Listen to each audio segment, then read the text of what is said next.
This channel does not promote any violent, harmful, or illegal activities. All content provided by this channel is meant for an educational purpose only. নির্মাণ কার্যের অংশীদারিত্ব নিয়ে এবার দুই প্রমোটারের মধ্যে বিবাদ বচসা এবং সেটা এমন পর্যায়ে পৌঁছলো যে এক প্রমোটার আক্রান্ত হয়েছেন। উত্তরপাড়া থানায় অভিযোগ দায়ের করা হয়েছে। কোন্নগর 24 এলাকায় বেশ কিছু প্রমোটার একসঙ্গে একটি আবাসনের নির্মাণ কাজ করছেন।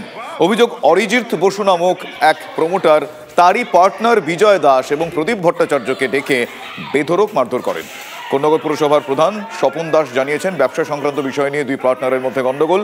পুলিশ যা ব্যবস্থা নেওয়ার তা নেবে। গোটা ঘটনার তদন্ত শুরু করেছে উত্তরপাড়া থানার পুলিশ। লকডাউনের সময় পঞ্চায়েত সমিতির সভাপতির গাড়ির তেলের বিল 21,45,000-এর বেশি। ভাবুন, তথ্য জানার অধিকার আইনে এমনই তথ্য সামনে আসায় কাঁথিতে শোরগোল পড়ে গিয়েছে। প্রশ্ন তুলছেন তৃণমূলের অন্দরের মানুষজনই। তদন্ত চেয়ে সরব দলের একটি অংশ 2018 থেকে 2023 সাল পর্যন্ত চণ্ডীপুর পঞ্চায়েত সমিতির সভাপতি ছিলেন অপর্ণা ভট্টাচার্য। লকডাউনের সময় বিপুল অঙ্কের গাড়ির তেলের বিল নিয়ে প্রশ্ন উঠছে। পঞ্চায়েত সমিতির উন্নয়ন ফান্ড থেকে ওই টাকা খরচ হয়েছে বলে অভিযোগ। আর্থিক তছরূপের অভিযোগে সরব হয়েছেন বিরোধীরা।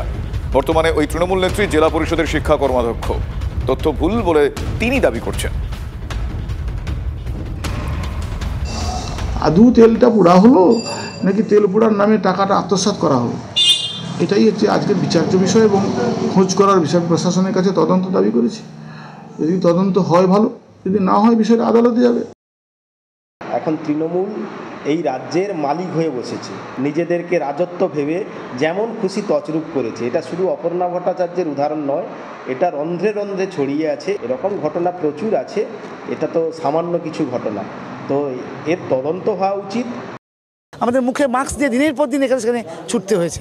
ফলে করোনা ছিল বলে যে আমরা বসেছিলাম এমনটা কিন্তু নয়। এই তথ্যটাও অতিরিক্ত ভুল, এর মধ্যে প্রচণ্ড অসঙ্গতি রয়েছে। এটা নিয়ে আমি, যিনি দিয়েছেন জয়েন্ট ভিডিও, উনি নতুন এসেছেন তো উনি জানেন না, এসে উনি রিপোর্টটা আবার প্লেস করবেন।